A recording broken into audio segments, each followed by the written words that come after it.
Hey, what's going on, man? So, today we got the Scientific Wrestling Affiliator Camp, first one in Louisiana. I'm Coach Morgan. I'm the head coach of Silverback's Martial Arts and Fitness. I specialize in Muay Thai and also catch can wrestling. Yeah, we're running an accelerator camp for Scientific Wrestling. Wade Schalles is coming. He's the Guinness Book of World Record holder for the most wins and pins in wrestling history. 5-sport All-American in grappling, and also the head of Scientific Wrestling, Jake Shannon. Yeah, so Wade's background, he was just a standout in wrestling, folk style wrestler. He even had his own style, which is funk style wrestling. Scientific wrestling originates from late great Billy Robinson, which was Jake's head coach. He taught the likes of Sakuraba, Josh Barnett. He really revolutionized catch wrestling. He was one of the all-time great catch wrestling coaches, and Jake Shannon was a protege. So embarrassed that I was in the semifinals that before the match they gave me a black belt. The legacy is, for me, is a combination. Was I the greatest athlete? No. Was I the greatest coach? No. Was I the greatest technician? Maybe. And he said, "Why don't you come down to judo, try it out?" I don't know anything about judo. He goes, "Don't worry about it, you'll be fine." I went, "Oh, okay." So I get down on a Monday, they give me a gi and I tie it in a granny knot, the belt. Right the wrong way. I didn't know, Right. And they were all laughing at me because I had a granny knot instead of a square knot. Then, Wednesday night, my second night ever with a jacket on, they said, "Hey, the NCAAs in judo are this weekend. Why don't you come with us?" What the hell? What are you talking about? I've been in 2 practices. There were, I think there were something like 25 people in the semifinals in a different weight class, and they were all black belts, and I had this white belt. And they were so embarrassed that I was in the semifinals that before the match they walked over it when I was getting my paperwork to walk out on the mat. They gave me a black belt, because they were embarrassed that this white belt was out there. I went, "Boy, I moved up quick." I didn't know the rules at all. I didn't know you weren't allowed to grab 2 hands on one side of the jacket. Well, I didn't know that. Guy tried to go around behind me, and I grabbed him and said, "Get back out here." I pulled him back around. They disqualified me. And then I won for 3rd place. I violated a rule. I went on one side. It was, whatever. It was fun. The best grappler in the world right now is a guy named Gordon Ryan. And they were like, "You want to wrestle me?" He's like, "Okay, fine." He didn't know the rules or anything. He just got in with top tier talent, and really made a great showing. So, what is that about wrestling that is just so broadly applicable across all those other domains? Well, in the UFC, this was about 3 years ago, I looked at the top 100 people in every of the weight classes, and 64 of the top 100 were wrestlers. Boxers stand on their feet and they'll slug it out with you. Yeah. Jiu-jitsu guys want to hit their back, get into guard. Wrestlers are pretty good in any position. They're not really good strikers. So you got to get a boxer off his feet. Once the boxer's down, he's helpless. Right. And of some of the ones that we know, other disciplines like boxing and judo and karate, there's not one of them in the top 100 in the UFC. Yeah. So the idea is figure out who you have, what can he do to you, what's his strength, and stay the hell out of that. You seem to have an eye that you look at it case by case. Before the internet, you couldn't watch tape of wrestlers. So you'd be like, which side is the cauliflower ear on? That's going to show me where he's... have you always done that, or was something you picked up later? Or? No, I try to analyze. When I was coming up through videotapes, they didn't have that. Yeah. And so I was from Pennsylvania, and if I had to wrestle someone from Oregon, how do I know what he did? I'd like to know ahead of time whether he's really good on his feet, he's a down wrestler, whatever. So I'd look at magazines, they'd have photographs of some of the athletes, and if the odds were, whatever photograph you'd see of your person you were going to fight or wrestle, the chances are that's his favorite move because he's probably in it more than any other. So when the cameraman was taking shots, the odds are he probably got him in his favorite position. Yeah. So you go, "Oh, he's riding, he has legs on, he's riding as a leg rider." So I could and I go, "Oh, leg rider." When we went internationally at weigh-ins, and I didn't know the Russian or the Bulgarian or the Iranian from Adam. So as you alluded to, what I would look at is their ears. You could tell if the cauliflower ear on the right side, he'd attack on the right side because he's always used to coming in and banging his head against the hip bones, and he'd get a cauliflower on one side, not the other. And you could look at his feet, and you could see which shoe the top of the shoe was worn off. So that was his back leg, because on a drop step, he would drag that foot and take off the black on the top of the shoe. So I knew how he stand, I knew how he attacked just by looking at him. And so you analyze that so you know what you're going to run into. Jordan Burroughs, one of the greatest wrestlers we've ever had, he's at the end of his career right now. He's getting older, old being 35, Right. but he's got a tremendous double leg. I mean, he hits you with a double leg, and if he doesn't get the double leg, he's going to come back with a double leg, and if he doesn't get that, he's going to come back with a double leg. And he was best in the world at it. But more recently, the Americans started figuring it out. I mean, I don't know what took them so long to look at him and go, he's going to double leg. Well, gee, duh. And then you start learning how to defend against that and say, I want to see, Jordan, what's your second best offense? What's your third best offense? Shut down that first Shut down the first one. Yeah. So what Dake did, Kyle Dake, I think he's overall right now, he's one of the best we've ever had. Yeah. Dake figured it out. Well, every time Burroughs, like a snake, would coil, get ready to shoot his double, he'd drop down to his knees and take the double leg away. Then Burroughs would come back out of that position, Dake come back up and wrestle him. Burroughs would drop down to do a double leg, Dake would drop down with him. Right, change levels. So for the Olympics in 20, they wrestled best of three, and Burroughs didn't score on him once in 2 matches. Wow. Dake won both of them. Yeah. And it was just because he stopped the double. And what happened with Jordan, I believe, is Jordan was so confident in his double leg that he didn't spend a whole bunch of time saying, what the hell am I supposed to do if they shut down my double? What's my second go-to move? Right. I got to improve that and forget this double leg stuff. It's interesting because that's also what I've seen in the evolution, taking that same general concept that you're talking about with Burroughs. I've seen that in MMA with particularly the guard. Like they didn't know once the guard was figured out what to do, and then you've seen this big explosion where they've gotten rid of the dogma and they've tried to figure out the second and third line of defense. And now they've got leg locks. Now they're like really trying to be on top and wrestle and stuff like that. So how would you describe Funk? I'm a marketing guy, so how would you make that in a pitch? What is the elevator pitch for Funk? Yeah, that's a good question. You have your basic style of wrestling, a double leg, a stand-up, a half Nelson. And then you have, and what happened is everybody did a double leg, a stand-up, a half Nelson, basic 101 wrestling. Yeah. And now, how do you do things? I want to do things that you've never seen before. So on a scale of 1 to 10, you might be an 8 defending a half Nelson. And if I'm a 6 or a 5 or a 4 on a half Nelson, I'm never going to get you over. Yeah, it's going to get defended. But a lot of the greats, Gable took, everybody thought that they were in great shape when they wrestled. I mean, we'd run, we'd train, we thought we were tough. But we used to think on a scale of 1 to 10, the high-end wrestler in the 60s and 70s was a 10. And Gable said to himself, bullshit, you guys aren't even close to 10. And he took the conditioning to another level. He was fanatical on his workout. Which became the Iowa style. Yes.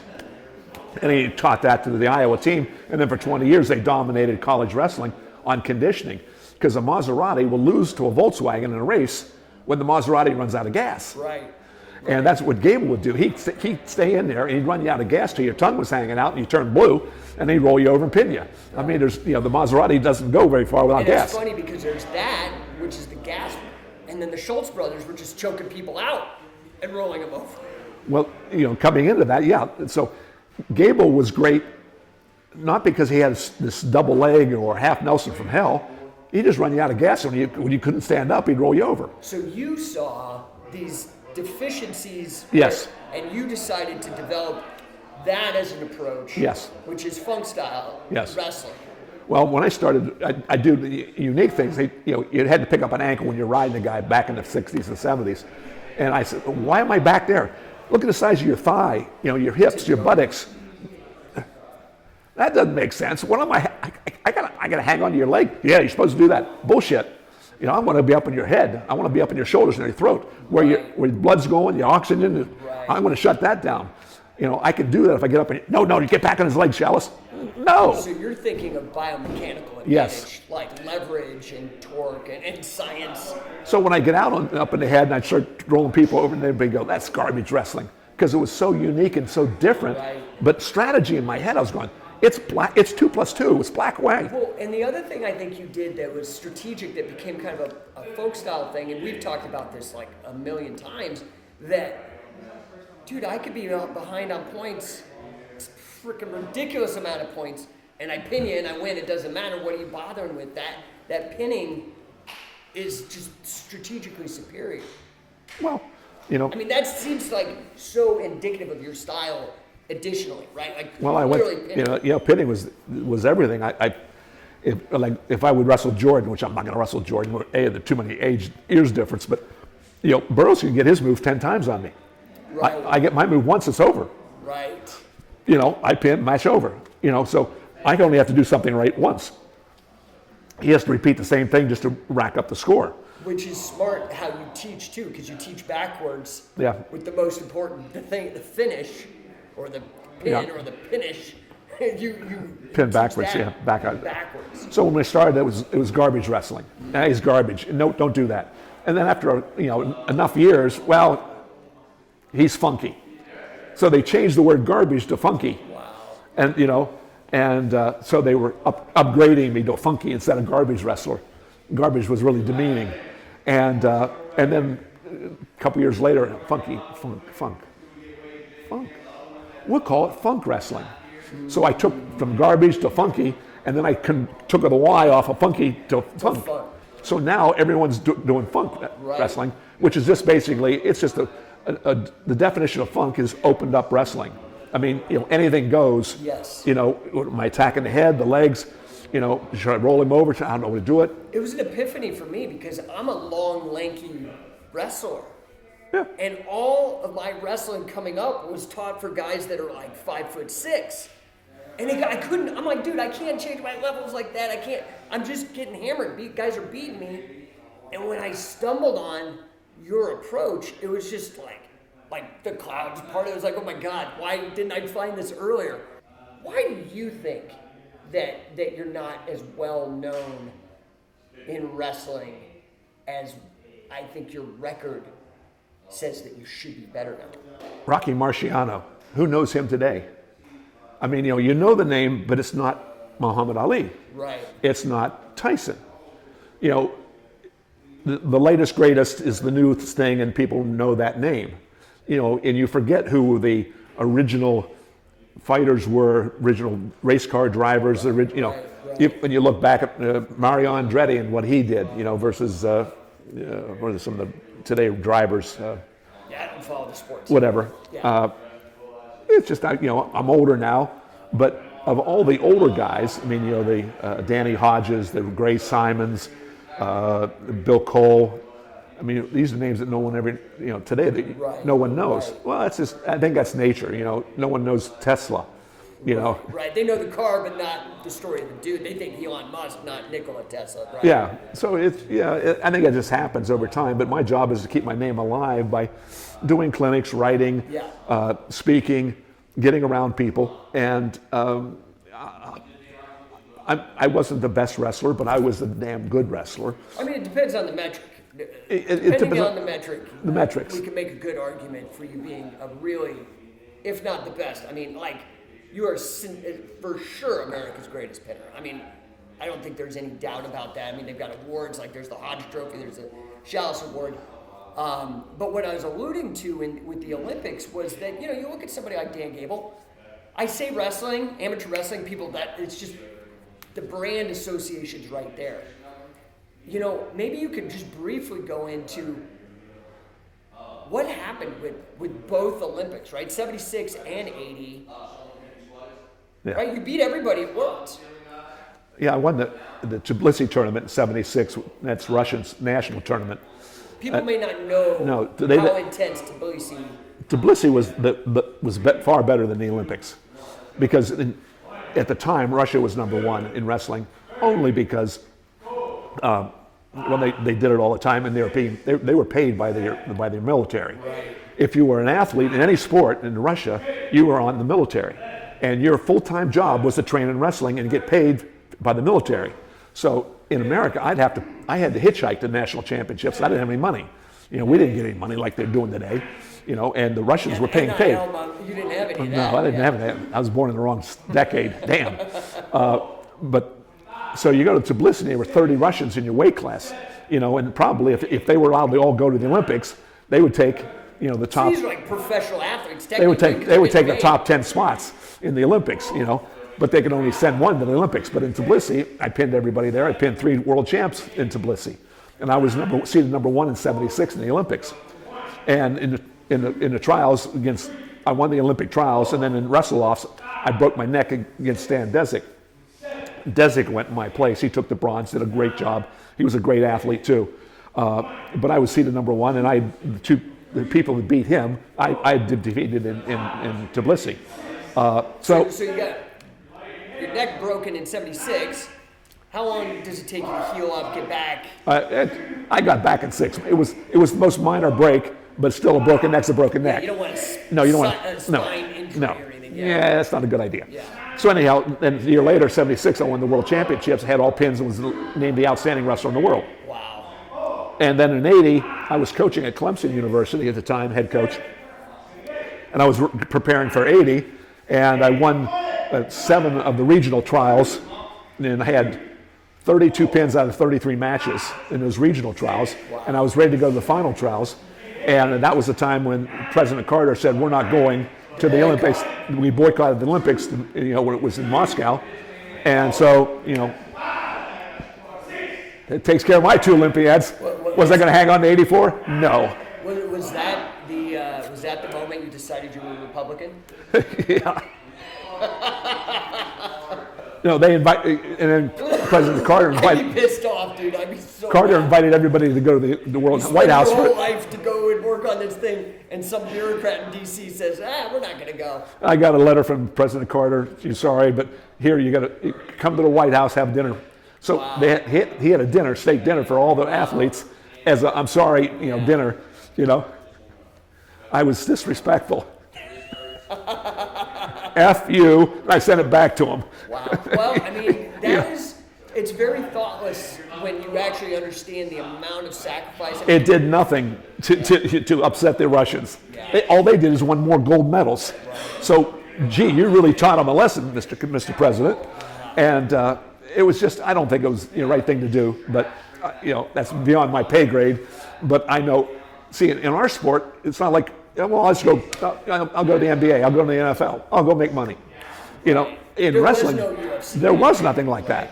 So if you were going to do anything, get your face on the box of the Wheaties, it was from the Olympics. And that was the pinnacle of what the non-revenue sports opportunity was. So he hurt a lot of American athletes.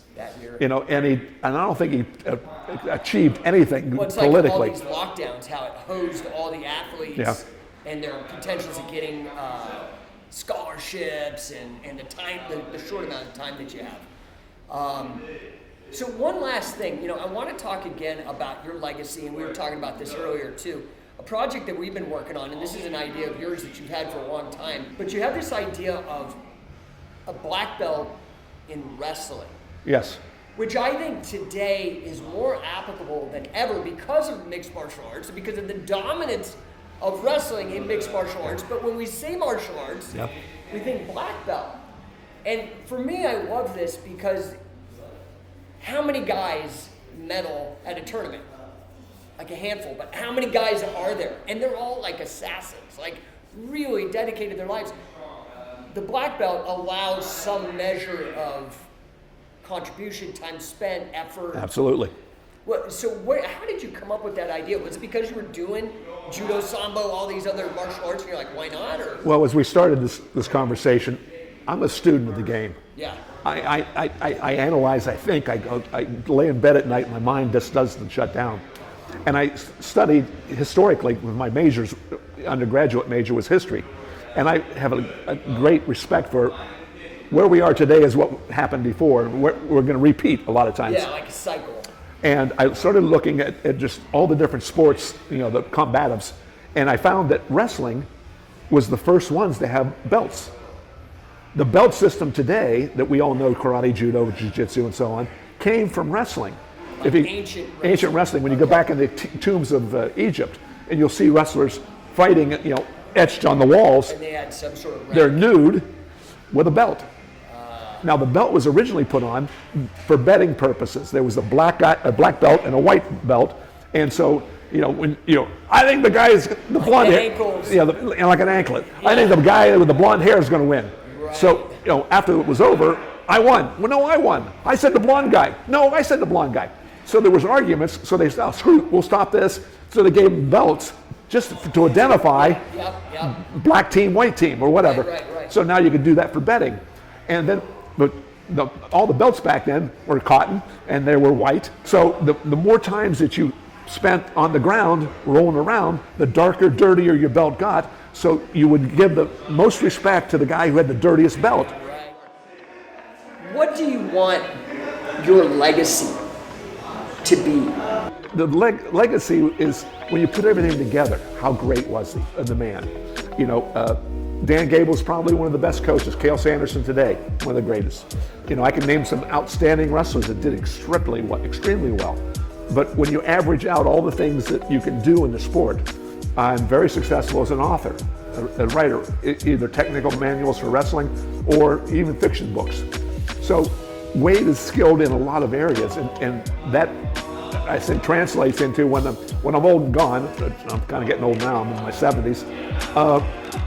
You look back on it, what I want to be known for is he was really good at a lot of things. A promoter, marketer, athlete, coach, referee, writer. He could do it all. And I think that's what I'm looking for in my legacy. I'm Jake Shannon, and I am the founder of Scientific Wrestling. I'm not sure what I am in wrestling, but I have a little bit of everything. I've had a lot of fun in the sport. I've been around a long time. And referee, coach, athlete, writer, speaker, procrastinator, I got it all covered.